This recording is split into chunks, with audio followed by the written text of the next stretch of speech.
Selamat pagi, selamat sore, selamat malam teman-teman yang terkasih dalam Kristus semuanya. Shalom. Selamat Belum. berjumpa kembali bersama-sama dengan kami dari PDK Maria Bunda Allah. Senang sekali pada hari ini kita bisa berkumpul bersama uh, untuk beracara bersama-sama dengan Romo, Nana, Sujana, OSC, tamu kita hari ini yang spesial dari Lembang. Jadi kita hari ini mengundang Romo yang datang jauh-jauh dari Patratrat Platista di Lembang.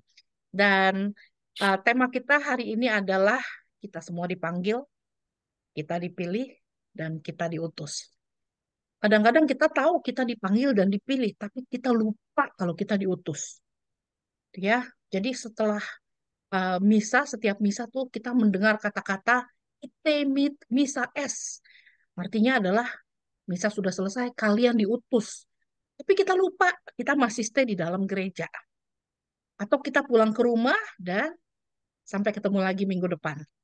Ya, jadi banyak hal-hal yang em, kita belum mendalami. Dan hari ini kita akan bersama-sama mendalami bersama-sama dengan Romo Nana. Dan seperti biasa, saya Riana Atmaja yang akan ditemani oleh my partner in crime, Andy Tirta. Tuhan tidak memanggil mereka-mereka yang sempurna, tapi Tuhan memanggil mereka-mereka yang mau dibentuk. Dan hidup adalah proses pembentukan diri.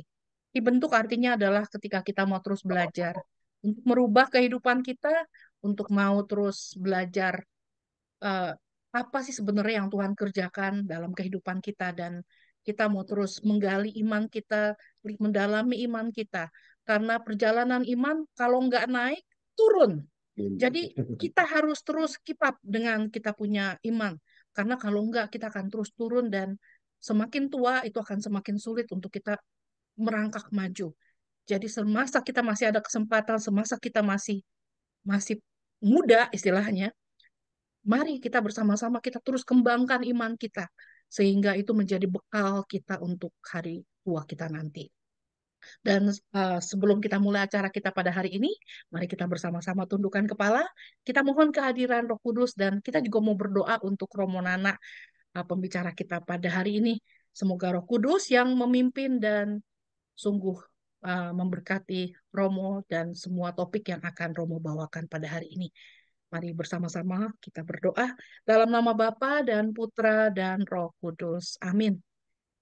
Kembali kami datang ke hadirat-Mu, Allah Bapa yang Maha Kasih. Kami bersyukur dan berterima kasih kepadamu Bapa untuk kesempatan kami boleh datang kepadamu pada hari ini. Kami mengucap syukur Bapa untuk rahmat kehidupan, untuk rahmat kekuatan, untuk kesehatan, untuk kesempatan yang masih boleh Kau berikan kepada kami sampai hari ini Bapa. Kami bersyukur kepadamu Bapa untuk semua yang Engkau kerjakan dalam hidup kami dan semua yang sedang Engkau siapkan untuk kami. Bapa, kami bersyukur dan berterima kasih Bapa kalau pada hari ini Engkau boleh mengundang Romo Nana untuk bersama-sama datang ke tempat kami, PD kami yang kecil mungil ini Bapa, tapi kami bersyukur kalau Engkau terus bawa dan kau terus undang Bapak pembicara-pembicara terpilih yang kau pilih sendiri Bapak. Dan Bapak yang Maha Kasih, kami hari ini mau belajar tentang kami dipanggil, kami dipilih, dan kami mau diutus. Bapak biarlah boleh kau urapi Romo Nana dengan kuat kuasa Roh Kudus-Mu Bapak, agar apapun yang Romo boleh sharingkan hari ini Bapak, boleh sungguh menyadarkan kami, mengingatkan kami Bapak akan panggilan-Mu, akan karyamu Bapa yang terus mendampingi kami dan kami yang Engkau utus Bapa. Apa sih sebenarnya yang Engkau mau kami kerjakan lewat semua karya perutusan itu? Mungkin saat ini kami masih bingung, tapi biarlah Bapak kami mau belajar bersama Bapak agar kami boleh sungguh mengerti apa yang harus kami kerjakan untuk menjalani misi yang Engkau berikan kepada kami. Pada masa Advent ini Bapak, kami mau mempersembahkan segenap hidup kami kepadamu dan biarlah kau boleh pimpin kami. Roh Kudus bimbing kami selalu agar kami boleh berjalan bersama-sama dengan Engkau dalam menjalani masa Advent ini untuk mempersiapkan hati kami menyambut kelahiran Putramu Yesus Kristus dan kedatangannya yang kedua nanti. Bapak, Kami persembahkan acara kami dari awal hingga akhir ke dalam tangan kasih-Mu. Bekerjalah dan berkaryalah Bapa lewat cara kami yang 60-90 menit ke depan ini. Kami persembahkan semua acara kami ke dalam tangan kasih-Mu dengan perantaran Yesus Kristus, Putramu yang tunggal Tuhan dan pengantara kami. Amin. Dalam Bapa dan Putra dan Roh Kudus. Amin. Oke, Romo. Baik, langsung saja. Ya, langsung saja, Romo. Apa Sebentar, namanya, kayak saya tadi kita udah ngomong kan, kita semua ya, dipanggil, ya. Dan saya percaya kita, apa namanya, kita menjadi umat Kristiani, kita menjadi pengikut Tuhan karena Tuhan yang memanggil kita, Tuhan yang memilih kita, oke? Dan kita yang diutus untuk membawakan pribadi Kristus keluar. Dan kita akan mendalami ini bersama-sama dengan Romo. Silakan Romo. ya. Apakah saya sudah terlihat share screen? Sudah Romo, sudah kelihatan. Sudah ya?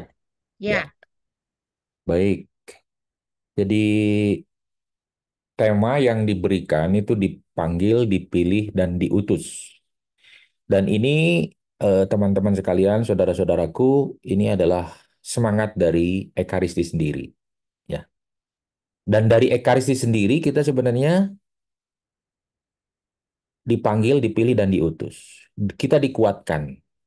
Dan ingat tadi bahwa seperti dikatakan Riana di awal bahwa sebagai orang Katolik, ketika kita dibaptis, kita harus ingat bahwa kita tidak hanya sekedar berhenti dipanggil, tetapi kita selalu, panggilan kita selalu bermuara, selalu berakhir pada sebuah perutusan.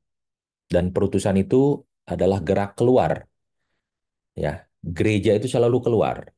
Kalau Bapak Paus mengatakan, saya lebih senang melihat gereja yang remuk redam daripada gereja yang tinggal di rumah aman. Artinya pelayanan keluar ini, perutusan ini harus kita wujudkan dalam tentu dalam kehidupan kita sehari-hari sesuai dengan konteks kita masing-masing. Jadi ini yang menjadi latar belakang dari tema ini, bahwa kita dipanggil, kita dipilih, dan kita diutus. Jadi setiap orang yang sudah dibaptis adalah orang yang dipanggil, orang yang dipilih, dan juga orang yang diutus. Dan itu selalu diingatkan secara simbolis ya dalam perayaan Ekaristi. Tadi dikatakan perayaan Ekaristi sudah selesai, pergilah dalam damai sambil memuliakan Tuhan dalam hidupmu. Tentu dalam hidup kita sesuai dengan cara kita masing-masing. Ini yang menjadi spirit, yang menjadi latar belakang dari tema. Maka ketika orang datang pada Ekaristi hanya sekedar untuk mencari penghiburan rohani dengan mendengarkan apa namanya khotbahnya yang bagus, itu manusiawi, itu normal. Tapi kalau hanya berhenti di situ, maka kita seperti kita masuk ke supermarket, pilih mana yang kita butuhkan, yang mana kita senangi gitu. Sedangkan seringkali kita lupa bahwa hakikat dari Ekaristi sendiri adalah sebagai sebuah keseluruhan dari awal sampai dengan akhir. Kita diberi sabda, kita dikuatkan oleh Kristus sendiri melalui tubuhnya, dan kita diutus.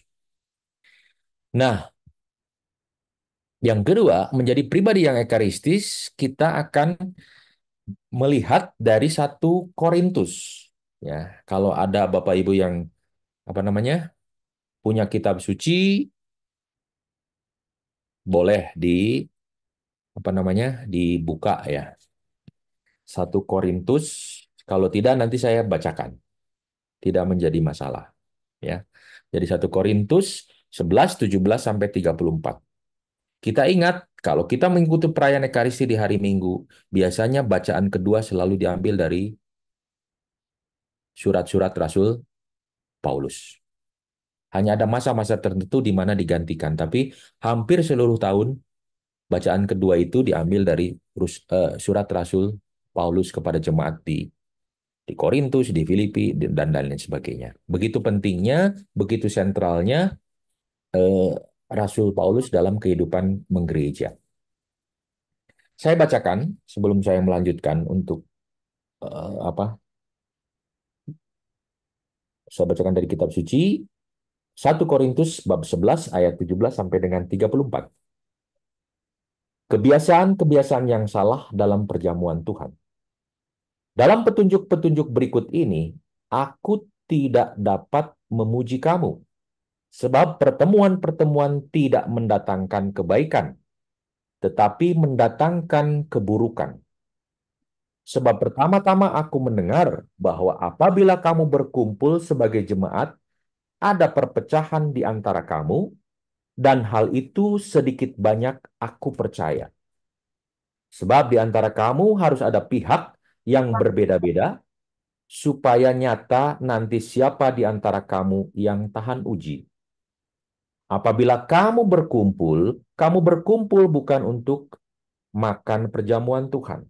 Sebab pada perjamuan itu tiap-tiap orang memakan dahulu makanannya sendiri. Sehingga yang seorang lapar dan yang lain mabuk. Apakah kamu tidak mempunyai rumah sendiri untuk makan dan minum? Atau apakah kamu hendak menghina jemaat Allah dan mempermalukan orang-orang yang tidak mempunyai apa-apa? Apakah yang kukatakan apakah yang kukatakan kepada kamu? Memuji kamu? Dalam hal ini aku tidak memuji kamu. Sebab apa yang telah kuteruskan kepadamu telah aku terima dari Tuhan, yaitu bahwa Tuhan Yesus pada waktu malam ia diserahkan, ia mengambil roti, dan sesudah ia mengucap syukur, ia memecah-mecahkan dan memberkati, dan berkata, inilah tubuhku yang kuserahkan bagimu. Lakukanlah ini sebagai peringatan akan aku. Demikian juga ia mengambil cawan sesudah makan lalu berkata, cawan ini adalah perjanjian baru yang dimateraikan dengan darahku. Lakukanlah ini setiap kali kamu meminumnya sebagai peringatan akan aku. Sebab setiap kali kamu makan roti ini dan minum cawan ini, kamu memberitakan kematian Tuhan sampai ia datang. Jadi, siapa saja dengan cara yang tidak layak memakan roti atau minum cawan Tuhan, ia berdosa terhadap tubuh dan darah Tuhan. Karena itu, hendaklah tiap-tiap orang menguji dirinya sendiri dan baru sesudah itu makan roti dan minum dari cawan itu. Sebab siapa yang makan dan minum tanpa mengakui tubuh Tuhan, ia mendatangkan hukuman atas dirinya. Sebab itu, banyak di antara kamu yang lemah dan sakit, dan tidak sedikit yang meninggal. Kalau kita menguji diri kita sendiri, hukuman tidak menimpa kita. Namun, kalau kita menerima hukuman dari Tuhan, kita dididik supaya kita tidak akan dihukum bersama dunia. Karena itu, saudara-saudariku, jika kamu berkumpul untuk makan, hendaklah kamu saling menunggu. Kalau ada orang yang lapar, baiklah ia makan dahulu di rumahnya, supaya jangan kamu berkumpul untuk dihukum. Hal-hal lain akan kuatur kalau aku datang. Demikianlah sabda Tuhan. Syukur kepada Allah. Saudara-saudaraku yang terkasih tadi, Paulus kepada jemaat di Korintus. Ternyata perjamuan Tuhan yang diadakan, ini latar belakang surat itu, Paulus mendengar bahwa mereka itu tidak tertib. Ya, ada yang membawa makanannya sendiri dan memakannya, sampai bahkan tadi dikatakan ada yang lapar, tapi juga ada yang mabuk. Bahkan dikatakan dengan keras, apakah kamu tidak punya rumah untuk makan sebelum perjamuan itu? Artinya perjamuan ini adalah perjamuan Tuhan. Perjamuan yang mempersatukan. Dan kelayakan kita tidak hanya sekedar ditunjukkan oleh pakaian, tidak hanya sekedar ditunjukkan oleh kehadiran, tetapi juga ditunjukkan oleh hidup kita sebenarnya. Apakah kita betul-betul menunjukkan bahwa kita itu satu kesatuan, tidak saling mempermalukan, tidak saling menonjolkan, dan juga tidak hanya sekedar yang lebih penting lagi mementingkan dirinya sendiri. Itu sekitar konteks dari bacaan tadi yang menghantar kita pada tema kita, menjadi pribadi yang ekaristis. Maka dalam gereja Katolik, ekaristi adalah pusat iman kita. Ya, kita jangan sampai salah. Betul bahwa devosi-devosi apapun bentuknya itu penting. Tapi jangan lupa bahwa ekaristi itu adalah pusat. Bahkan dikatakan sebagai sumber tapi juga puncak dari iman kita sebagai orang Katolik. Artinya sebagai sumber kita harus mendapat kekuatan dari ekaristi. Dan sebagai puncak itu yang menjadi tujuan dari hidup kita. Apa yang menjadi tujuan hidup kita? Ya tadi, ya nanti kita akan lihat seperti dilambangkan oleh Hosti, dipilih, diberkati, dipecah, dan dibagikan. Jadi sumber kita menggali kekuatan, datang ke sana untuk meminta kekuatan, tetapi juga kita kembali ke ekaristi, spirit ekaristi yang menjadi tujuan dari hidup kita masing-masing. Jadi kita sebagai orang Katolik harus sadar bahwa iman kita, pusat iman kita adalah perayaan ekaristi. Ya, dan perayaan ekaristi itu dari awal sampai akhir, bukan hanya di awal saja atau di komuni saja, bukan juga di akhir saja, tapi menjadi satu kesatuan. Saya tidak mengatakan bahwa devosi, rosario, pergi ke Gua Maria dan lain sebagainya itu tidak penting. Penting. Itu sebagai wujud buah iman kita. Ya, tetapi kita harus harus Saya tulis gini aja, saya sih bisa tahu itu, tapi kita kita harus berpusat pada ekaristi. Jadi ini ekaristi adalah pusat iman kita. Tetapi sebelum kita sampai ke sana, mari kita melihat dulu apa sih perjalanan hidup kita. Ya. Nah, hidup kita sebagai panggilan. Semua orang dipanggil dan sebagai sebuah jawaban atas panggilan itu bukan hanya sekedar masuk biara, bukan hanya sekedar hidup berkeluarga, tapi sebagai panggilan atas jawaban Tuhan itu adalah kita memberikan diri di baptis. Itu sakramen inisiasi. Sakramen di mana kita dimasukkan ke dalam sebuah komunitas. Jadi ingat, menjadi seorang Katolik kita tidak beriman secara personal, tetapi kita beriman secara komunal.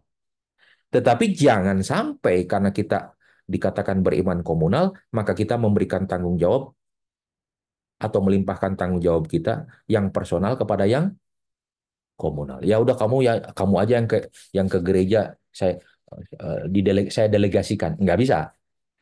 Itu ya. Maka setiap minggu hukumnya adalah wajib untuk pergi ke gereja. Ya. Jadi itu panggilan kita. Di saat kita dibaptis, itu saat di mana kita dipanggil, tapi juga saat kita memberikan sebuah jawaban. Dan jawaban itu bukan jawaban personal, tapi jawaban publik. Karena kita dibaptis. Ada saksinya.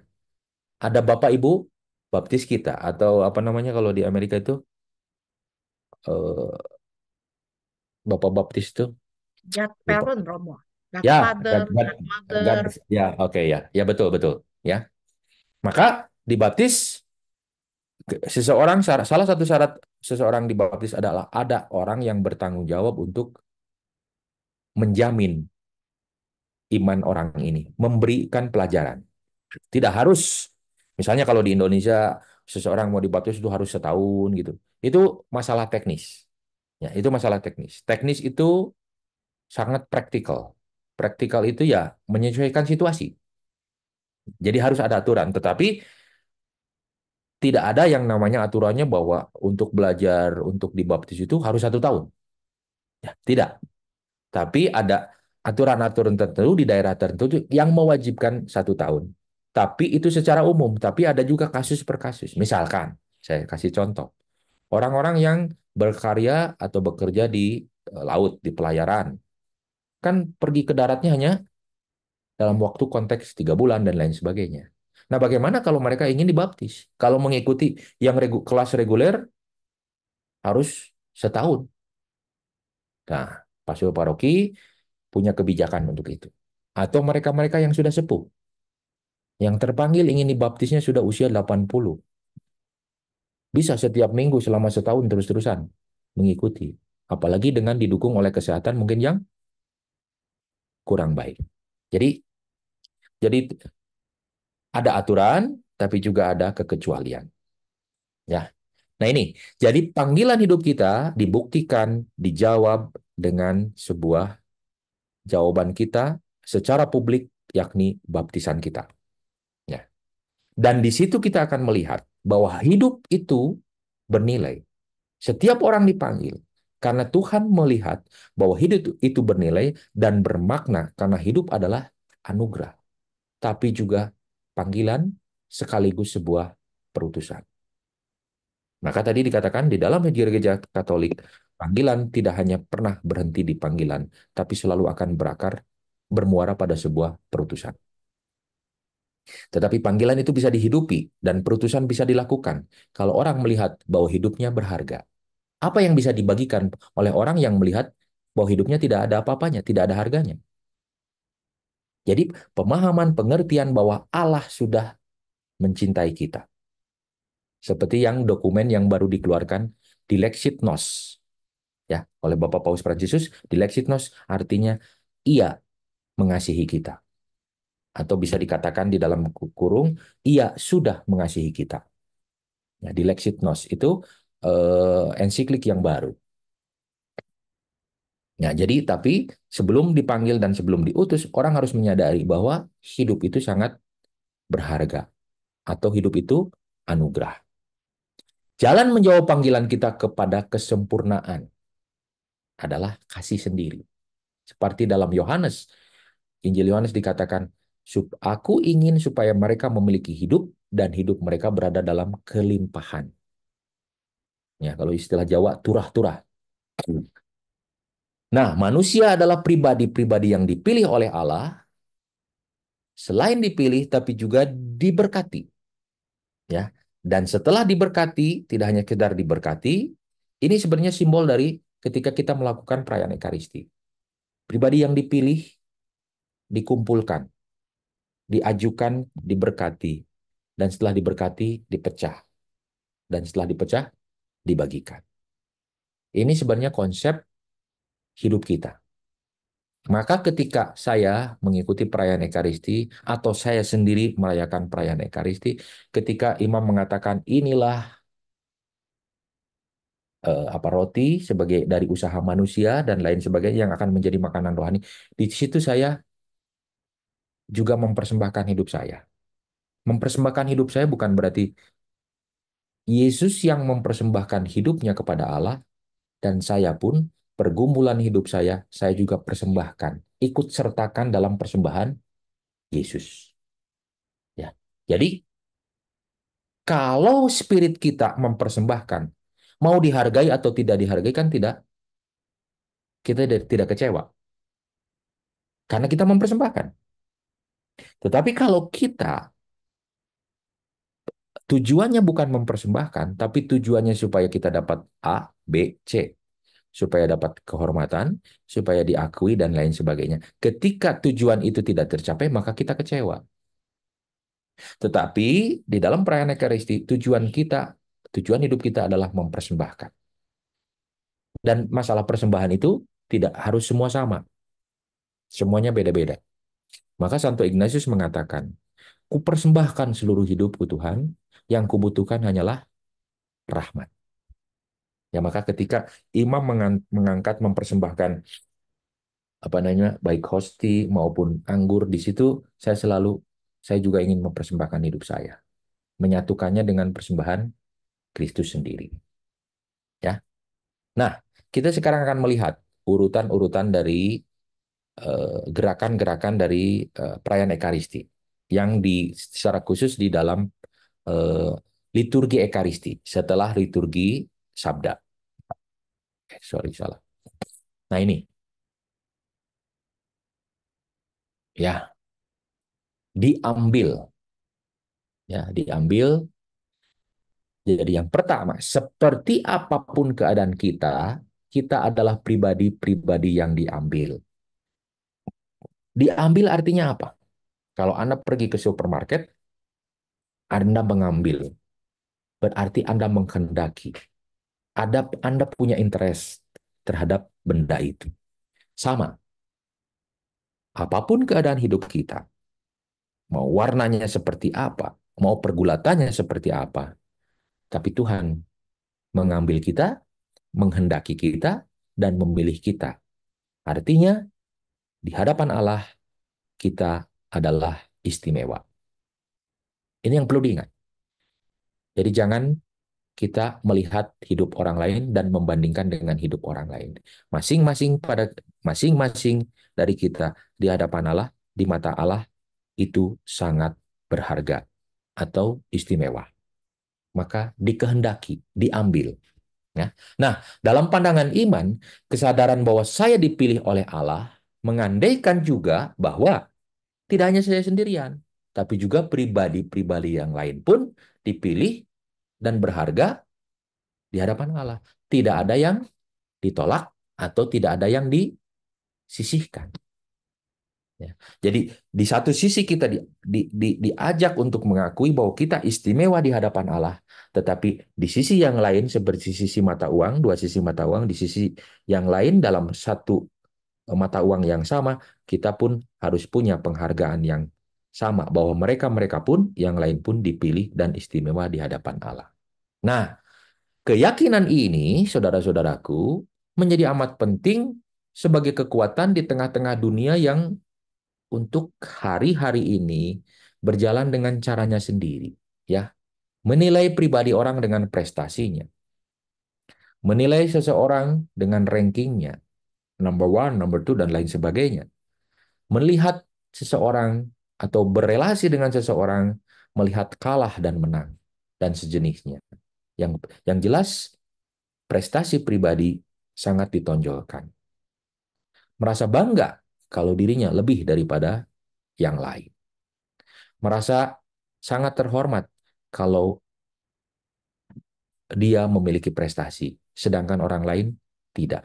Tetapi ini harus ingat, ini tidak membuat kita tidak mau berprestasi, bukan. Tetapi prestasi kita seharusnya menuntun pada satu, bahwa saya dipilih oleh Tuhan. Dan prestasi ini juga mengajak saya untuk berbagi dengan yang lain. Ya, jadi di dunia ini sekarang yang hukum yang berlaku itu ya tadi kalah dan menang. Ya, kalau tidak kalah pasti menang. Ya, itu pertama dengan konsep atau spirit dari diambil. Sekarang konsep spirit diberkati. Ya, setelah diambil, diberkati. Artinya, kita semua adalah pribadi-pribadi yang diberkati. Maka dengan demikian, hidup yang diberkati adalah hidup yang saling meneguhkan. Saya diberkati, Anda diberkati. Maka saya pun datang pada Anda untuk berbagi berkat. Dan kehadiran Anda pun dalam hidup saya untuk menguatkan berkat yang saya terima dari Allah. Ya, dengan demikian hidup yang diberkati adalah hidup yang saling meneguhkan, yang berarti saling mengakui bahwa Allah mengasihi masing-masing dari kita. Tidak perlu kita bersaing satu sama lain, karena di mata Allah kita istimewa. Ya. Dan kesadaran ini bahwa kita diberkati menjadi amat penting untuk menjalani hidup di tengah-tengah dunia yang lebih mudah mengucapkan kutuk daripada berkat. Mungkin saudara-saudara di USA, saya nggak tahu, di Indonesia itu sedang apa namanya, sedang ramai. Ada seorang ustadz yang atau bahkan bukan hanya sekedar ustadz ya, perwakilan Presiden Prabowo untuk bagian kehidupan beragama dan toleransi. Ya, mungkin sudah dengar ya, yang ketika dia sedang apa namanya, ngisi acara gitu, renungan, kalau di kita renungan, mubalik atau apa di istilahnya mereka, dia mengguyoni, melucui seorang pedagang es. Dia tanya, jadi dia sedang ceramah gitu, tiba-tiba tukang es lewat gitu. di antara jemaat, ya menawarkan tukang apa esnya dan juga minuman, minuman apa kayak aqua kayak gitu. Mungkin dia juga jengkel atau gimana, atau tujuannya katanya untuk bergurau, dia mengatakan bahwa, gimana, esmu sudah habis ya, masih banyak kah? Terus dijawab banyak katanya, ya. Terus kata dia, ya sudah kalau masih banyak jual goblok gitu. Dan semua tertawa, ya, semua mentertawakan orang tersebut. Nah, ini maksud dia mungkin hanya sekedar lucu-lucuan, tetapi dia itu sudah mempreteli harkat dan martabat seseorang. Dan di depan umum, bukan hanya 10-20 orang, bukan hanya 100-200, pasti mungkin ratusan, bahkan bisa ribu. Dan kemarin akhirnya dia mengundurkan diri sebagai utusan dari Presiden Prabowo. Ya. Nah, ini salah satu contoh bahwa kesadaran bahwa kita diberkati juga melihat orang lain juga diberkati. Ya. Orang lebih senang sekarang mengatakan mengutuk orang lain daripada mendatangkan berkat bagi orang lain. Artinya orang lebih senang tidak peduli pada orang lain. Itu bukan urusanmu. Sorry, itu bukan urusan saya. Itu urusanmu. Tidak ada sangkut pautnya dengan saya. Ya, jadi uruslah sendiri. Nah, mengenai ketidakpedulian ini, saya memberi contoh lagi. Contoh lucu mungkin, tapi mungkin saya tidak menceritakannya secara lucu. Ya, jadi kisahnya suami istri tinggal di ladang, rumahnya di ladang itu, terus banyak banyak tikus. Ya, banyak tikus. Dia memelihara sapi, ayam, kambing. Nah, karena dia selalu diganggu oleh tikus, akhirnya dia suatu hari beli perangkap tikus. Pulang ke rumahnya, udah pas suami ini sedang buka perangkap tikus itu, si tikus lihat dari celah-celah lubang di tembok rumah. Wah, kayaknya mereka membeli sesuatu yang bisa nanti saya kalau malam hari saya curi. Ternyata setelah dibuka, itu adalah perangkap tikus dipasang. Si tikus mulai khawatir. Dia pergi ke ayam. Hei ayam, katanya. Ada apa? Kata ayam. Mereka membeli perangkap tikus. Bagaimana ini? Terus si ayam dengan ogah-ogahan, apa namanya, menjawab, itu kan urusanmu. Namanya juga perangkap tikus, bukan perangkap ayam. Jadi untuk apa saya mikirin? Kau pikirkan sendiri. Dengan sedih, tikus lari ke kambing. Sama. Hei kambing, itu si suami istri itu beli perangkap tikus. Terus kambing, katanya. Emangnya gue peduli sama itu, juga namanya juga perangkat tikus, bukan perangkap kambing. Jadi kau pikirkan sendiri gimana jalan keluarnya. Nah, dengan semakin sedih, dia pergi ke sapi. Mungkin sapi lebih bijaksana. Ya. Maka pada sapi, sapi gimana nih? Suami istri itu membeli perangkap tikus. Kata sapi, sorry, tikus, saya tidak bisa berpikir untuk kamu. Itu masalahmu. Pergilah dengan damai. Dan semoga engkau bisa menemukan solusinya. Malam terjadi, malam hari, tiba-tiba perangkap tikus itu berbunyi. Nah, si istri terbangun, melihat, wah ini pasti tikus. Dalam gelap remangnya malam, dia mendekati posisi dari perangkap tikus. Tanpa berpikir panjang, dia mengulurkan tangannya ke perangkap tikus itu karena menganggap itu adalah tikus. Tapi tiba-tiba ketika dia mengulurkan tangan dan seperti ada seolah ada yang mematuk dan langsung menjalar ke seluruh apa namanya aliran darahnya.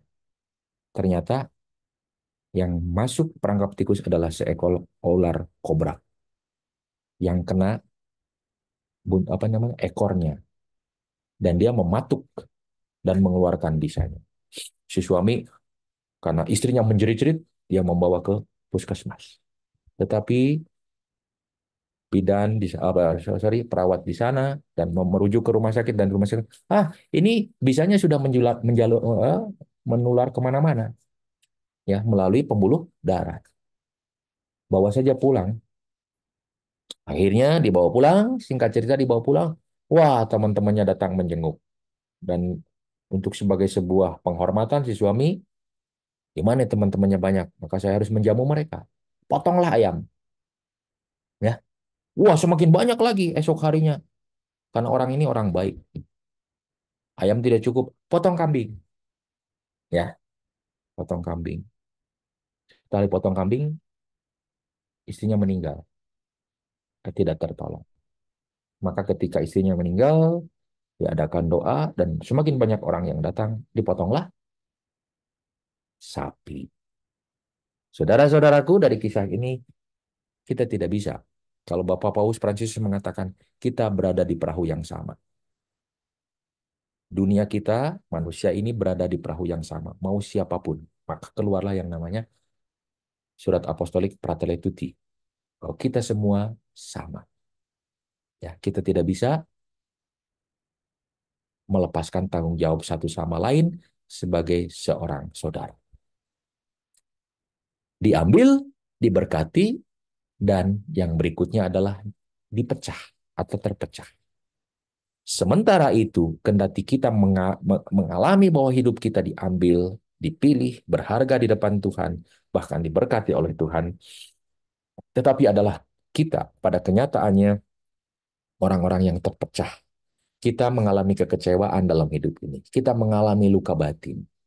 Dan amat mudah pengalaman terpecah-pecah ini menjadi afirmasi, menjadi pembetulan terhadap penilaian bahwa diri kita tidak berguna.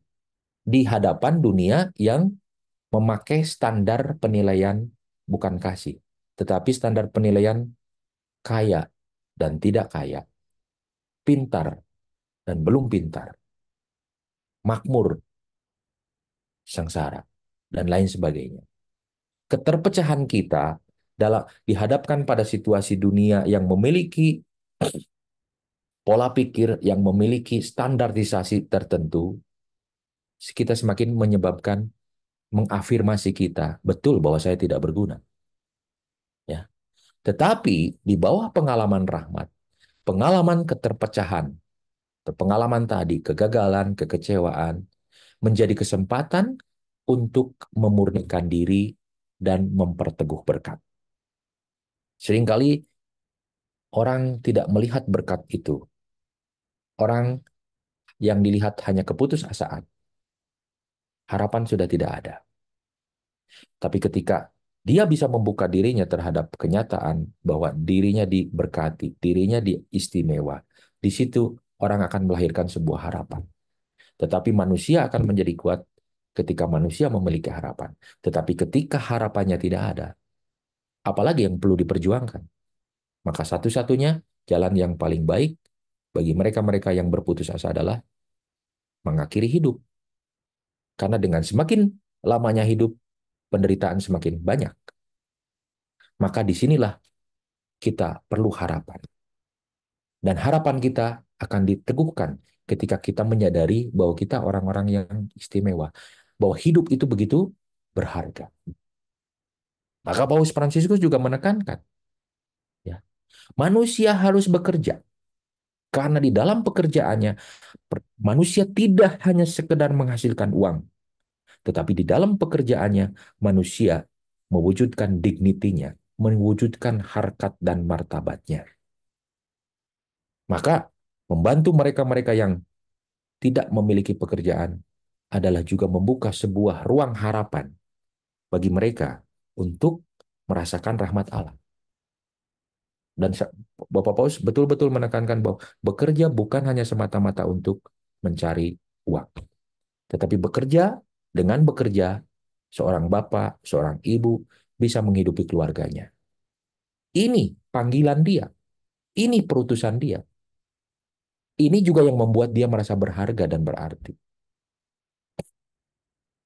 Maka bagi Anda-Anda, saudara-saudaraku, siapapun yang sedang bekerja dan sedang berat menghadapi pekerjaan ini, ingat, tidak memiliki pekerjaan itu lebih menyakitkan. Mungkin seminggu, 2 minggu, sebulan Anda senang, wah Saya tidak punya pekerjaan, tidak harus bangun pagi, ya. Tapi memasuki hari ke-32, oh saya mau ngapain ya hidup ini ya? Jadi ya kita juga perlu mensyukuri, kendati pekerjaan tidak gampang, relasi kita dengan orang-orang yang ada di pekerjaan itu juga mungkin tidak selamanya bagus, bos kita juga tidak selamanya baik, ada saatnya sedang kacau dan lain sebagainya. Pertama di situ bersyukur atas pekerjaan kita dan juga kita berdoa bagi mereka-mereka yang belum bisa menemukan pekerjaan. Semoga Tuhan memberi kesempatan sehingga mereka semakin diyakinkan akan tadi yang kita imani, bahwa setiap orang itu istimewa di mata Tuhan. Ya, itu. Terus yang terakhir adalah setelah dipecah tapi juga dibagikan. Tidak hanya sekedar dipecah dan dikumpulkan, tetapi dipecah untuk dibagikan. Maka hidup bukanlah untuk diri sendiri, kepenuhan hidup terletak pada pemberian diri. Pemberian yang paling besar bukanlah pertama-tama benda, melainkan kegembiraan. Hidup kita, damai kita, kebahagiaan hidup kita, bahkan mungkin keheningan kita ketika mendengarkan saudara-saudara kita yang curhat. Ketika dengan hening kita menatap matanya dengan penuh kasih. Ketika orang sudah tidak punya harapan, banyak masalah dalam hidupnya, dan ditatap dengan penuh kasih, hatinya tergerak. Ya, wujudnya bisa amat sangat sederhana tentang membagi-bagikan diri kita itu. Ya, seperti kita meneguhkan dengan tepukan bahu saudara kita yang sedang lemah, letih, sapaan, ya senyum bahkan yang tulus, jabat tangan, apapun. Mungkin kiriman makanan yang bagi kita ya makanan sisa, tapi mungkin bagi orang tersebut sebuah peneguhan. Bukan berarti dia tidak punya makanan, bukan.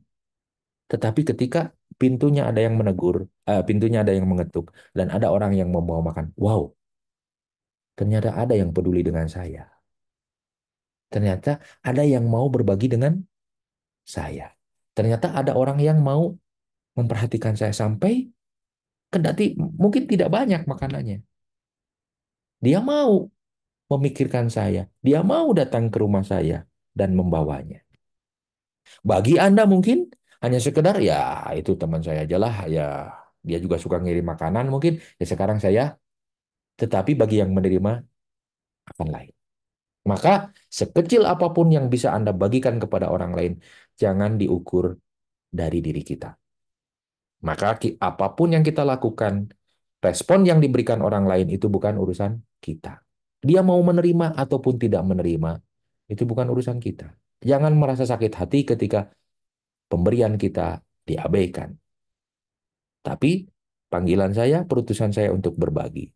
Masalah dia mau terima atau enggak, jangan dipikirkan. Itu respon orang lain atau reaksi orang lain, bukan urusan saya. Urusan saya adalah berbagi. Kalau kita tersenyum dan orang membuang muka, kita kaget sedikit sebentar, ya enggak apa-apa. Tapi jangan terus kaget. Ya, sampai terpikir untuk bunuh diri. Ya, enggak usah. Ya, jadi kita berjabat tangan dan dia membalasnya dengan ya dingin, ya itu bukan urusan kita.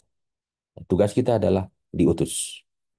Maknai perutusan itu dalam kehidupan konkret kita. Maka saudara-saudaraku yang terkasih menjadi pribadi yang ekaristi adalah pribadi yang diberkati. Pribadi yang diambil pertama. Setelah diambil diberkati, setelah diberkati dipecah, setelah dipecah dibagikan. Maka buah-buah ekaristi itu harus tadi. Bukan seperti komunitas yang Korintus yang dimaksudkan oleh Paulus tadi. Tetapi harus menjadi komunitas. Ya, komuni itu makan dari sumber yang sama, harus memperdalam persatuan kita pertama-tama dengan Yesus. Karena di dalam komuni kita bukan hanya sekedar menerima hosti, dan itu bukan simbol, tapi itu Yesus sendiri. Ya, itu Yesus sendiri yang kita terima. Maka komuni memperdalam persatuan kita dengan Yesus.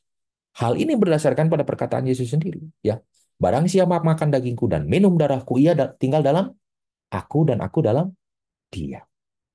Jadi kita harus meyakini bahwa Yesus yang saya terima dalam perayaan Ekaristi adalah Yesus yang menyerahkan hidupnya kepada Bapa di kayu salib. Ya, maka persatuan ini yang harus kita terus sadari. Jadi kita tidak hidup sendirian. Ya.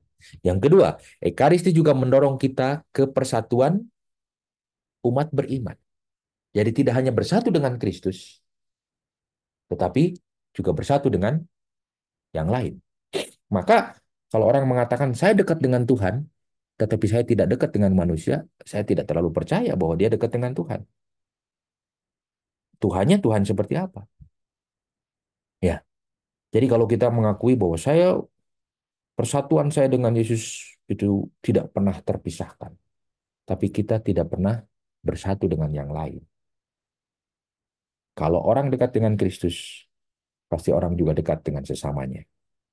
Karena Yesus mempersatukan, bukan Yesus yang memecahkan. Ya, tapi kita dekat dengan sesama kita, belum tentu kita dekat dengan Yesus. Ya, jadi yang pertama-tama persatuan yang harus diusahakan adalah dengan Tuhan, dengan Yesus sendiri. Tetapi itu tidak terpisah dengan persatuan kita dengan orang lain. Ya, Ekaristi mendorong kita ke persatuan umat beriman. Sebab Ekaristi, menurut perkataan Santo Agustinus, Santo Besar dalam Gereja Katolik, adalah sakramen kasih sayang, tanda kesatuan dan ikatan cinta. Katekismus Gereja Katolik 1398 dan seharusnya nomor 1398 dan seharusnya secara penuh dialami bersama oleh semua orang yang beriman di dalam Kristus bahwa Ekaristi adalah sakramen kasih sayang. Maka buah-buah Ekaristi, ya, Ekaristi mewajibkan kita untuk peduli terhadap kaum miskin. Sebab dengan bersatu dengan Kristus dalam Ekaristi, kita juga mengakui Kristus yang hadir dalam orang-orang yang miskin. Ingat Matius 25 tentang penghakiman terakhir. Ketika engkau melakukannya untuk salah satu saudaraku yang paling hina ini, engkau melakukannya untuk aku. Ya. Tapi mereka-mereka yang di kambing ini tidak mengaku. Kapan Tuhan saya melihat engkau telanjang? Kapan Tuhan saya melihat engkau sakit? Kapan Tuhan saya melihat engkau terpenjara? Ya. Ya. Terus berikutnya membangun gereja di dalam kesatuan. Oleh Ekaristi Kristus mempersatukan kita dengan semua umat beriman menjadi satu tubuh, yaitu gereja. Jadi tubuh itu terdiri dari berbagai macam fungsi dan anggota dan tidak sama kegunaan atau fungsinya. Maka sinergitas itu usaha bekerja bersama itu sangat penting. Tetapi bekerja bersama yang didasarkan pada semangat sehati, sejiwa menuju Allah. Jangan hanya sehati dan sejiwa. Gerombolan pun sehati, sejiwa. Ya, para pencuri pun sehati, sejiwa. Saling melindungi supaya temannya tidak tertangkap oleh polisi. Sehati sejiwa. Tetapi kita sehati sejiwa dalam Allah. Atau menuju Allah. Ada yang menarik homilinya Bapak Uskup Bandung tentang bagaimana Yesus apa namanya mengutuk pohon ara. Ya. Nah, si penjaga kebunnya kan mengatakan, ya Tuhan ini kan bukan musimnya. Tuhan yang salah datang melihat pohon ara mencari buahnya tapi bukan di musim atau misalnya kalau di Indonesia Desember itu musim mangga. Ya, maka tidak ada kalau mencari di bulan Juli. Permenungan ini mengajak kepada kita berbuat baik, buah-buah Ekaristi tidak mengenal musim. Ya, musimnya dari Januari sampai Januari lagi. Jadi tidak ada musim-musim di musim-musim tertentu. Ya. Maka, saudara-saudaraku, mari kita ciptakan komunitas yang ekaristis. Ya, komunitas ekaristis ini komunitas yang menjadi terang, yang disemangati oleh semangat Kristus sendiri, yang membawa sukacita, ya seperti gambar ini ya, membawa sukacita, menerangi mereka-mereka yang ada di sekitarnya, membawa inspirasi, menjadi inspirator, menjadi motivator, menjadi apapun yang mendatangkan orang lain menjadi lebih baik dengan siapapun. Dan mungkin kita bisa memaknainya seperti ini, komunitas yang ekaristis adalah komunitas yang berani mewujudkan pemberian diri. Ya, kita lihat di sini, saya coba pakai gini ya. Komunitas yang memberikan wujud diri itu, yang pertama itu komunitas yang positif. Ya, komunitas yang melihat orang lain bukan sebagai ancaman yang negatif, tetapi yang positif. Melihat dari sudut pandang yang positif. Maka untuk bisa melihat secara positif, pertama-tama kita harus berpikir untuk bisa memahami. Bukan hanya sekedar untuk dipahami. Karena seringkali sulit itu memahami karena kita harus melihat apa sih dia tujuannya apa ya? Kenapa dia melakukan itu? Kalau tidak bisa memahami, kita akan jatuh pada sebuah penilaian, yakni melihatnya secara negatif. Maka pemahaman, memahami orang lain, itu akan menghasilkan sesuatu yang positif. Ya, yang kedua, itu komunitas yang sportif. Ya, sportif itu saling mendukung. Ya, tidak seperti tadi. Ya, apa namanya kisah siapa? Tikus lari ke ayam. Wah, bukan masalah gua, itu urusan lo. Namanya juga perangkap tikus, bukan perangkap ayam. Lari ke kambing juga sama. Selamat, cari solusi. Ke sapi juga sama. Saling mendukung, bersinergi. Ya, bersinergi karena kita adalah tubuh Kristus. Tangan membutuhkan kaki untuk bisa berjalan. Kalau tangan hanya ada tangan dan tidak ada kaki, kita tidak bisa jalan. Namanya ngesot. Maka ada disebut suster ngesot. Ya, bukan ya. Itu sportif. Yang ketiga adalah apresiatif. Mengapresiasi kehadiran orang lain, bantuan orang lain, apapun mengenai orang lain. Ya, karena apresiasi akan melahirkan aura yang positif, bukan aura yang negatif. Mengapresiasi sekecil apapun, dan kita seringkali mengandaikan orang tahu. Tidak perlu toh kamu mendengarkan apresiasi saya, kamu sudah baik kok. Ada orang-orang yang butuh diapresiasi dan butuh diungkapkan sebagai sebuah peneguhan, sebagai sebuah afirmasi, afirmatif. Berikutnya, promotif. Komunitas yang mempromosikan kebaikan-kebaikan, bukan komunitas yang bergosip. Ya. Baiknya seseorang dipromosikan kepada yang lain, bukan kejelekan seseorang. Ya, jadi jangan tergoda untuk mempromosikan kejelekan orang lain. Justru kita harus tertantang untuk mempromosikan kebaikan-kebaikan orang lain dan juga menantang kita, merangsang kita untuk melakukan hal yang sama. Berikutnya, optimis.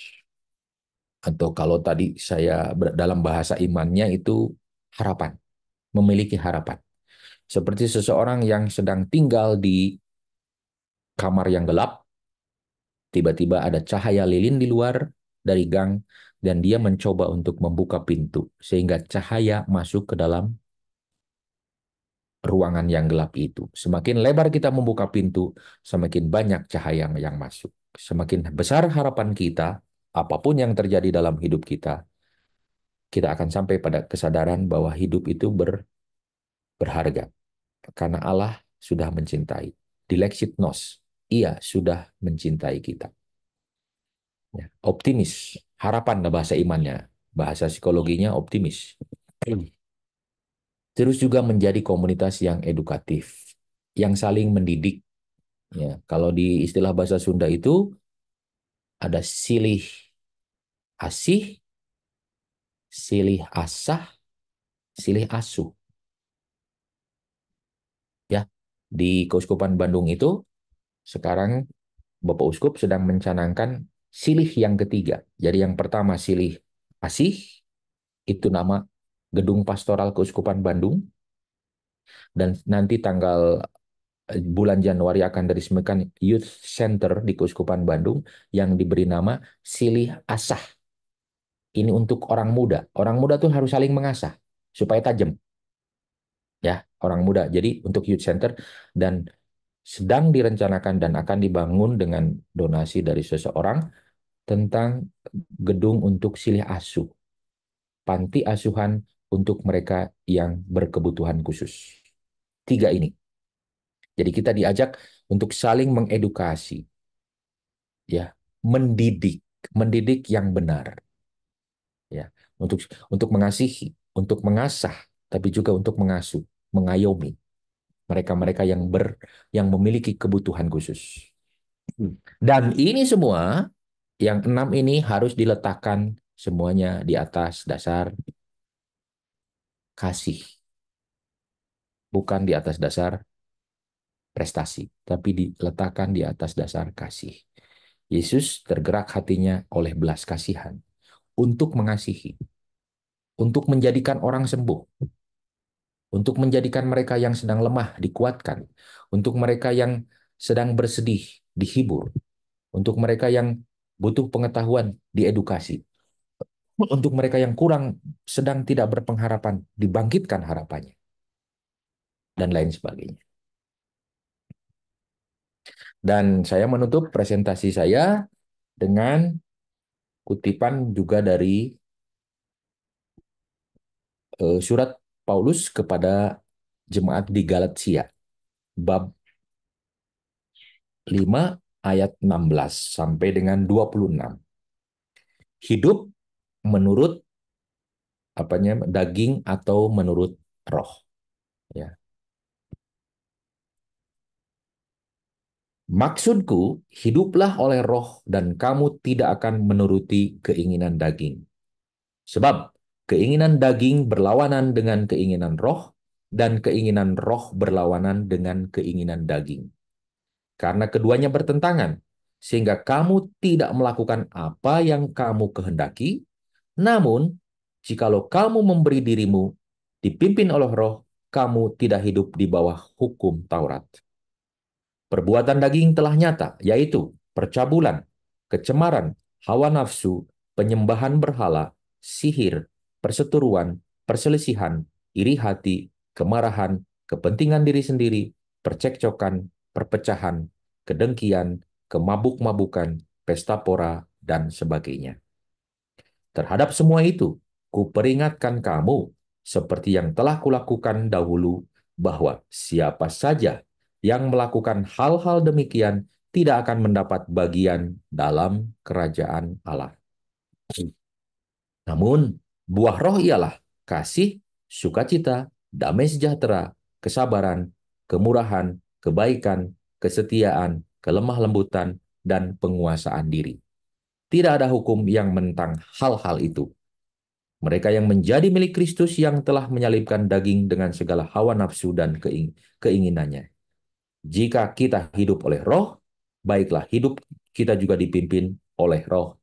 Dan janganlah kita gila hormat, janganlah kita saling menantang dan saling mendengki. Demikian sabda Tuhan. Jadi ada 15 hidup menurut daging, betul, 15 lebih banyak, dan ada 9 hidup menurut roh. Tapi seringkali kita, walaupun banyak, kita melakukannya yang lebih banyak. Demikian, silakan kalau ada keberatan, keringanan. Baik Romo, terima kasih. Terima kasih banyak. luar biasa ya. Ternyata apa namanya hal-hal yang simple. Kita dipanggil, kita dipilih, dan kita diutus. Ternyata itu adalah pribadi Ekaristi. Hari ini saya baru belajar, Romo. Luar biasa ya, ternyata ya semua itu apa namanya cuma dari Ekaristi. Amazing banget sih, amazing banget. Saya amat sangat tidak menyangka gitu kalau Romo mendalami sampai sedemikian ini. Sampai saya bilang, wah luar biasa ya. Ternyata apa yang kita rayakan setiap hari, setiap minggu, itu yang sebenarnya menjadi pegangan kehidupan kita. Mhm. Hmm. Cuman banyak orang Katolik yang nggak ngerti, Mo. Ya, Tuh, dan terima kasih udah mengulas semua sedemikian rupa sehingga kita belajar. Karena kayak di Indonesia kayak Romo ceritakan apa cerita tentang apa yang hari-hari ini marak di Indonesia. Di sini ya. maraknya lain, Romo. Di sini mungkin agak sedikit terbelakang. Tapi kita orang-orang di sini tuh banyak yang kita seneng kalau ngeliat orang susah. Dan kita susah kalau ngeliat orang seneng. Hmm. Tuh loh. Jadi banyak orang-orang di sini yang susah kalau ngeliat orang seneng. Karena kenapa ngiri? Ya, tapi seneng kalau ngeliat orang susah. Hmm. Tuh ya, jadi apa namanya? Ya nggak beda jauh sih. Mau tipis-tipis aja bedanya. Ya, tapi pada prinsipnya sama. Karena iri hati. Karena kita kurang kasih. Tangki kasih kita kurang. Ya, apalagi sekularisme yang semakin merajalela seperti sekarang. Hmm. Akibatnya kenapa kita jadi nggak tahu yang mana yang benar, yang mana yang salah. Ya, kalau kalau misalnya orang-orang udah nggak rajin lagi belajar, mana kita tahu mau yang mana yang benar, yang mana yang salah lagi. Kalau cuman Hmm. ke gereja cuman sekedar Hi Jesus, ntar bye Jesus, udah minggu depannya lagi balik lagi Hi Jesus, bye Jesus. Hmm. Kalau khotbahnya nggak enak, seperti kata Romo Eko, apes. Mau Romo yang khotbahnya nggak enak, nggak dapat apa-apa ke misa, bosen, misa boring, nggak dapat apa-apa. Lama-lama pindah gereja. Padahal apa yang Tuhan ajarin itu jauh lebih dalam.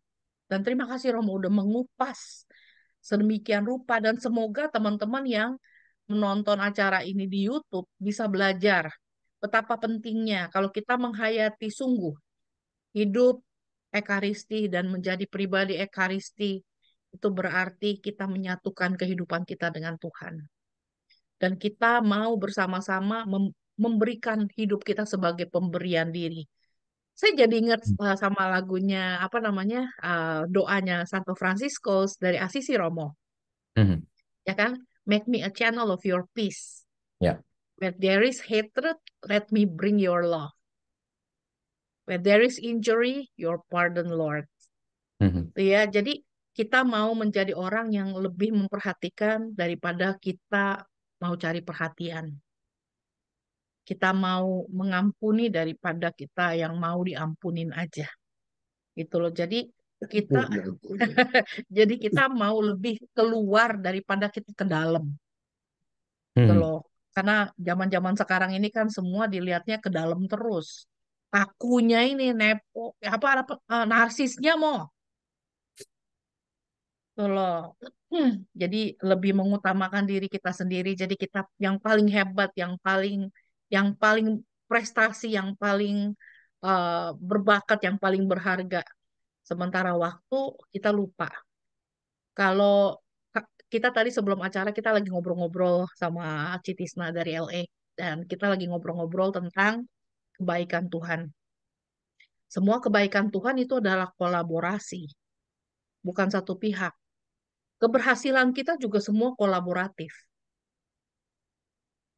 Romonana nggak akan berhasil kalau misalnya Romonana nggak apa namanya nggak menjadi guru yang mengayomi anak-anak dan anak-anak mendengarkan Romo, ya kan?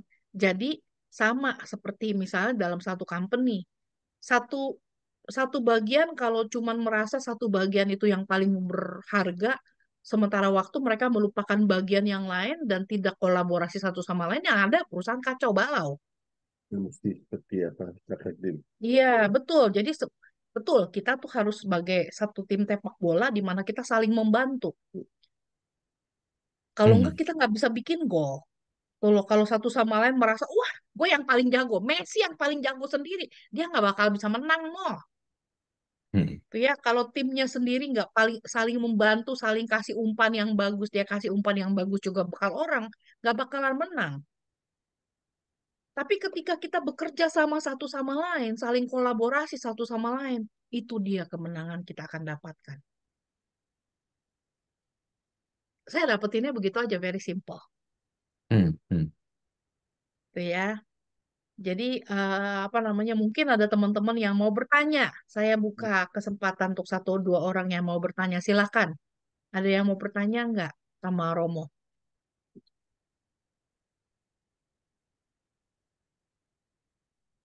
Ada yang berani mau nanya? Biasanya orang-orang pada malu kalau untuk nanya. Oh, Ntar nggak habis usah acara malu-malu. baru banyak Silakan. pertanyaan. Jangan merasa, wah pertanyaan saya enggak. Apapun. Jangan malu-malu. Hmm, kamu mau ada pertanyaan nggak? Biasa yang suka nggak tahu malu. Hmm. Hmm.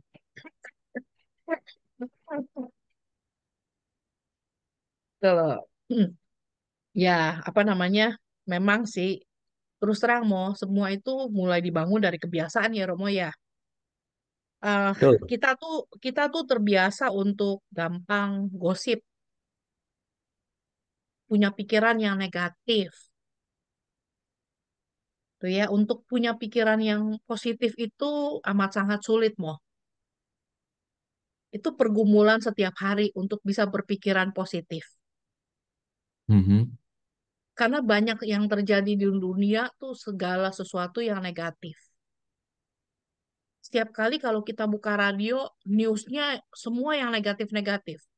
Kita buka TV, juga newsnya yang negatif-negatif. Jadi kita dipenuhi dengan hal-hal yang negatif. Sementara waktu kita sendiri harus fight untuk stay positif. Hmm. Makanya itu semua adalah bagian dari penyangkalan diri sih menurut saya. Bagaimana kita menyangkal diri kita, kita mau selalu stay positif. Sama seperti iman kan, Mo. Kalau misalnya kita bilang kita percaya sama Tuhan, terus tapi kitanya goyah, kitanya antara percaya nggak percaya. Iya apa enggak? Bener nggak sih Tuhan bisa? Bener nggak sih Tuhan mampu? Tuh ya. Ini baru kejadian. Mungkin teman-teman yang lain udah pernah dengar cerita kita. Tapi mungkin Romo belum dengar. Andy itu kena retinal detachment, Romo. Jadi dia punya mata retinanya lepas. Hmm. Jadi mata kirinya tiba-tiba gelap, nggak bisa ngelihat. Dulu kebanyakan main mata mau. Jadi sakit mata. Gitu ya. Nah, terus udah gitu, jadi ketika pada zaman-zaman dia retinal detachment dan dia nggak ada asuransi, mau gitu loh. Jadi ketika kita ketemu dokter, dokter semua menyarankan hal yang sama, harus operasi. Nggak bisa nggak bisa yang lain, harus operasi. Dan kita bilang iya apa dok, mau operasi, kita bersedia untuk operasi, kita tahu harus operasi, tapi mau operasi di mana dan berapa biayanya kita nggak tahu. Tuh ya, Hmm. terus jadi dokter-dokter nih pada refer ke satu dokter, dokter yang lain, dokter satu ke dokter yang lain, sampai akhirnya kita berdoa, kita cuma bisa lari kepada Tuhan, kita cuma berdoa, kita percaya, ya. Dan hati kecil saya langsung ngomong, ini adalah ujian iman kamu. Hmm. Selama ini kamu bilang dan kamu selalu bilangin orang kalau harus beriman, harus percaya. Sekarang, sungguhkah kamu percaya kalau Tuhan mampu? Saya bilang, waduh, waduh, itu ya ngomongnya memang gampang. Waktu pas kita dihadapi kayak gini, terus gimana caranya? Terus saya sempat konsultasi sama satu satu klinik dan mereka bilang kalau nggak ada asuransi, itu sekali operasi biayanya bisa 50.000 US. Dan mereka minta uang muka. Wah, kita bilang mateng. Dan belum tahu lagi ada yang lain-lain lagi nggak. Terus kita sampai bilang, waduh gimana ya Tuhan ya, dengan duit segini kita mana punya uang, tuh loh. Terus mau mau mau perawatan berapa lama lagi kita nggak tahu sampai mau habis berapa Tuhan, tuh loh. Saya tiap hari ngobrol sama Tuhan dan saya tiap hari apa yang saya bisa lakukan adalah memuji Tuhan. Saya naikkan pujian kepada Tuhan. Saya bilang Tuhan aku bersyukur kepadamu. Kau kasih kita eh, hal seperti begini Tuhan, tapi saya percaya Tuhan, namamu pasti ditinggikan. Tuh loh, lewat semua keadaan gini namamu pasti ditinggikan. Aduh, mau kita udah pada istilahnya kayak jalan buntu. 2 minggu kita dioper-oper, dan dokternya berkali-kali bilangin, kalau nggak cepat-cepat dioperasi, matanya buta. Waduh, saya cuma bilang, oke, kalau sampai habis 2 minggu ini, mau nggak mau kalau nggak ada jalan keluar, saya harus bawa dia ke luar negeri. Karena di sini nggak mampu mau untuk ngobatin. Saya mau nggak mau harus bawa dia ke luar negeri. Biayanya pasti lebih kecil. Kita sampai teman kita udah ngurusin semua ke Pineng. Kita udah Hmm. mikir kita mau pergi ke Pineng loh. Tapi hati kecil saya masih bilang, tunggu. Ya sudah, kita tunggu. Kita sampai apa namanya, eh, akhirnya kita apply ke satu foundation. Ada yang kasih tahu kita, coba apply untuk ke satu foundation ini. Tapi yang bikinin surat harus dokter. Dan syukur kepada Tuhan, 2 dokter yang kita ketemuin mereka bersedia. Satu bikinin aplikasinya, satu kasih rekomendasinya. Jadi mereka yang kirimin semua, masuk semua data-datanya. Jumat hari terakhir, saya bilang Tuhan, sampai Jumat sore ya Tuhan, sampai Jumat malam. Kalau nggak ada kabar, saya beli tiket. Jumat pagi mereka teleponmu. Di ujung penantian kita, mereka telepon dan mereka bilang, datang hari ini juga. Mereka periksa dan mereka langsung bilang, oke kita tangani, kita bantu, nggak usah takut. Nggak bayar mau. Semua mereka kasih grant, mereka kasih scholarship. Jadi nggak bayar sepeser juga. Hmm. Sampai saya bilang, wah luar biasa banget ya. Dan tahu nggak setelah setelah operasinya, itu setiap 2 minggu sekali dia harus suntik matanya. Hmm. Itu kalau di sini nggak pakai asuransi sekali itu aja bisa 5.000 US mau. Itu dia sampai 4 kali suntik loh. Obat matanya aja udah mahal. Semua dikasih gratis. Apakah bukan itu keajaiban Tuhan kah? Hmm. Dan saya bilang, luar biasa Tuhan.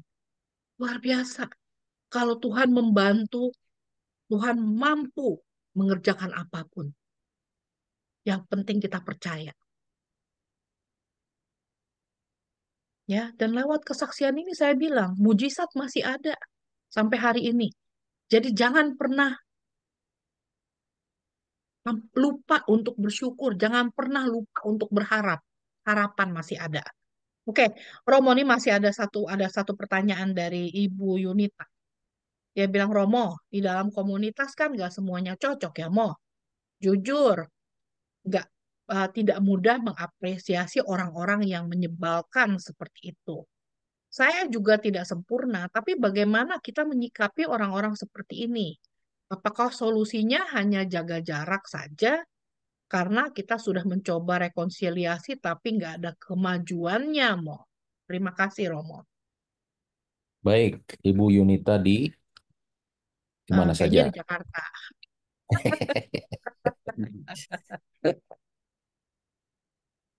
Di dalam komunitas kita, komunitas gereja, dan komunitas gereja itu kan dibagi-bagi, ya.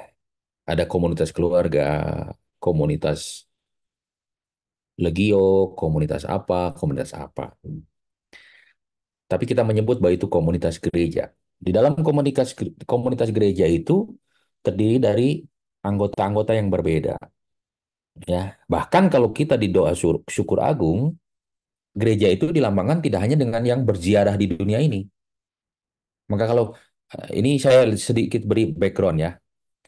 Di dalam doa syukur agung itu kita berdoa untuk mereka-mereka yang sudah meninggal. Ya, kita juga berdoa untuk Bapak Paus, uskup kita, gereja yang masih berziarah, dan juga kita berdoa untuk para rasul, ya, yang sudah mendahului kita. Kan disebut itu, para rasul, para kudus, Santa Perawan Maria, Santo Yosef. Itu dalam doa syukur agung itu mau menunjukkan komposisi gereja. Gereja yang masih ada di dunia, yang masih berziarah, yang sudah ada di surga sana. Ya, atau mereka-mereka yang sudah sedang menuju ke surga sana. Nah, tidak semua orang suci, tentu. Ya, tadi aja Paulus di dalam 11 Korintus ya, itu sudah dijelaskan bahwa ada perpecahan. Maka sikap apa yang paling dibutuhkan dari kita? Apakah cukup menjaga jarak ataukah kita berkonfrontasi? Jawabannya ada beberapa. Saya mencoba dua. Jawaban yang pertama adalah, sorry, tiga. Jawaban yang pertama adalah menyadari bahwa di dalam komunitas gereja kita tidak semuanya punya atau tidak semuanya adalah orang-orang yang mungkin memiliki niat yang baik, behavior attitude yang baik. Maka pahami itu supaya kita tidak kecewa. Karena kalau kita menganggap gereja itu pasti orang-orangnya baik-baik semua, semua tersenyum ya, semuanya begini, pokoknya yang positif-positif. Ketika kita menemukan itu, karena ekspektasi kita terlalu tinggi, sedangkan yang ditemukan tidak sesuai, maka kita akan kecewa. Maka pahami bahwa gereja itu masih berziarah yang di dunia ini, ya, yang di dunia ini masih berziarah. Itu yang pertama. Ini sebagai sebuah spirit, sebagai sebuah konteks. Kalau kita mau nanam bunga, itu harus ada konteksnya apa? Tanah. Nggak mungkin nanam bunga di angan-angan di udara, tapi harus ditanahkan. Nah, konteks kita ingat bahwa gereja itu tidak semua orangnya seperti yang diangan cita-citakan tadi. Yang kedua, seperti dalam ajaran Paulus juga. Kalau ada saudara-saudarimu yang melakukan kesalahan, tegurlah empat mata. Kalau tidak empat mata, bawa saksi-saksi, bawa juga ke penatua. Kalau tidak sama sekali, anggaplah ia tidak mengenal Allah. Artinya, orang yang tidak mengenal Allah berarti kan harus diperkenalkan oleh kita yang sudah mengenal Allah. Artinya, kita harus membawa mereka untuk mengenal Allah melalui teladan dan hidup kita. Nah, jadi kalau memungkinkan cara yang kedua ini. Dan yang ketiga adalah memahami. Ya, memahami analoginya begini. Kalau ada, misalkan saya kan mendampingi para frater yang tahun pertama, tahun kedua. Saya misalkan ada frater yang menginginkan ini. Pastor saya ingin ini. Terus saya katakan tidak bisa. Terus dia nangis guling-guling. Ya, misalkan. Saya tentu bukannya akan lebih memahami, tapi saya malah akan lebih mungkin memarahinya, bahkan kalau gitu kamu pulang saja. Ngapain di sini? Tetapi kalau ada seorang anak kecil yang masih usia balita, 3-4 tahun, datang pada saya habis misa, terus pastor minta ini dan tidak diberi, terus dia lari ke bapak ibunya, nangis-nangis. Apakah saya juga akan memarahinya? Nah, dari analogi atau contoh ini kita andaikan bahwa mereka-mereka yang seperti Ibu Yunita maksudkan itu seperti walaupun ke gereja tiap hari, devosinya sangat kuat, tapi mungkin kehidupan berimannya seperti saya katakan tadi. Dia merasa dekat dengan Yesus, tetapi tidak dekat dengan manusia. Ya, dia menganggap bahwa cukup dekat dengan Yesus dan tidak perlu dekat dengan manusia. Maka salah satu cara kita adalah mencoba memahami mereka. Apa yang menjadi sebenarnya solusinya apa? Gitu. Pemahaman itu penting. Karena kalau kita tidak memahami, kita akan jatuh pada sebuah penghakiman. Ya, lebih baik kita memahami daripada kita menghakimi. Jadi itu menurut saya 3 jawaban yang tiga-tiganya tidak gampang. Tidak gampang. Dan bahkan mungkin tidak akan selesai. Ya, tidak akan selesai. Karena selalu akan ada yang seperti itu.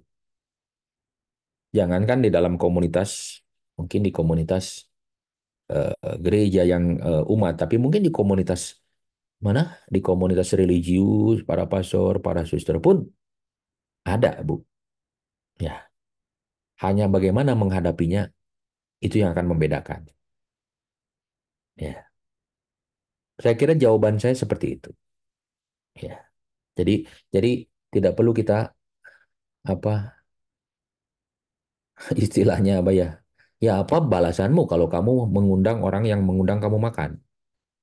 Apa balasanmu kalau kamu berbuat baik pada orang yang berbuat baik pada kamu? Menjadi murid Yesus itu malah ekstrim, mengasihi musuhmu. Jadi apalah balasanmu, penghargaanmu kalau kamu mengundang makan mereka yang mengundang makan. Wong mereka dia baik ya saya baik juga toh. Tapi istilahnya apa dong bedanya antara pengikut Kristus dengan pengikut dunia ini yang tidak mengenal Kristus kalau begitu? Yang membedakan kita kan kata Yesus sendiri, kasihilah musuh-musuhmu.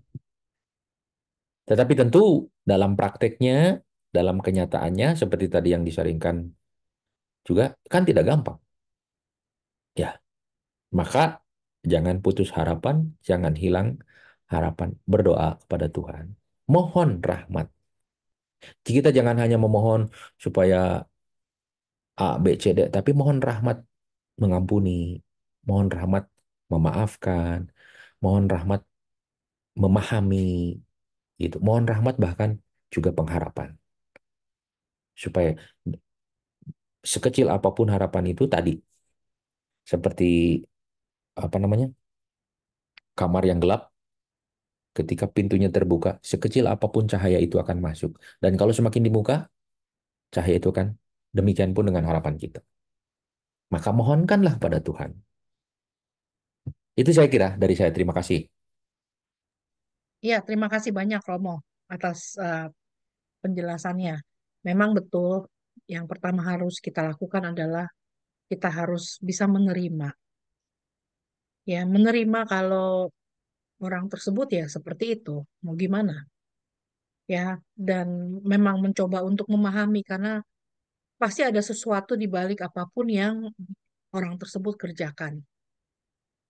Em, apa yang kita bisa melihat itu terbatas.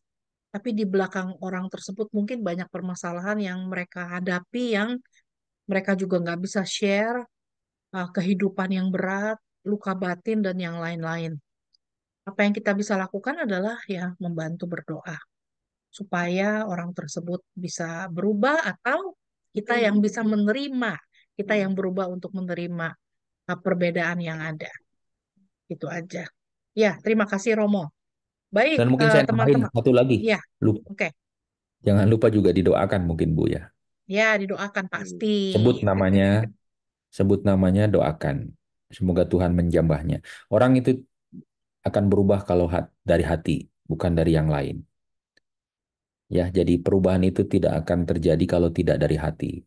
Orang bisa hanya berubah karena mendapat tekanan, tetapi itu tidak akan lama.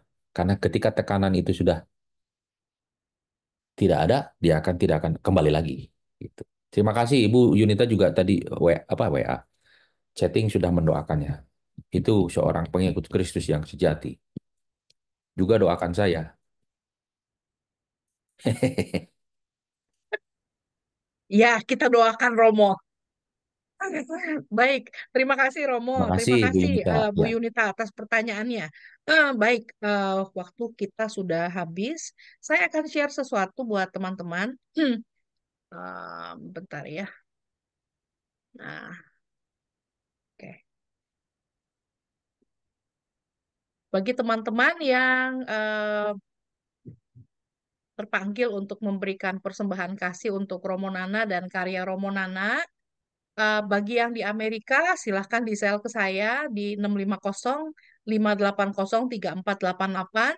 Dan buat teman-teman di Indonesia, boleh silahkan ditransfer langsung ke akun Marcella Mila Kartika, BCA Cabang Jakarta 519-515-4039. 100% dari apapun yang teman-teman rela untuk mempersembahkan persembahan ini, kita akan berikan untuk Romo Nana dan karya Romo Nana. Dan terima kasih untuk kebaikan hati teman-teman semua. Tuhan Yesus memberkati. Ya, apapun yang kita lakukan, semua kita persembahkan untuk pembicara-pembicara kita. Terima kasih nih untuk para pembicara yang sudah bersedia. Terima kasih Romo yang sudah bersedia memberikan pengajaran untuk kita hari ini. Kita bersyukur sekali untuk apa pengajaran yang luar biasa mengingatkan kita kalau kita harus terus memperbaiki diri, kalau kita harus terus menempel kepada Tuhan dan terus belajar untuk mempunyai kasih seperti Yesus yang mengasihi kita. Baik Romo, kita mohon berkatnya untuk kita semua yang ada di sini Romo, terutama pada masa Advent ini, agar kiranya kita semua boleh dikuatkan untuk terus boleh setia dan taat dalam perjalanan kehidupan kita masing-masing. Baik teman-teman, dibuka dong videonya semua, biar Romo nanti bisa mendoakan semuanya. Dibuka videonya semua.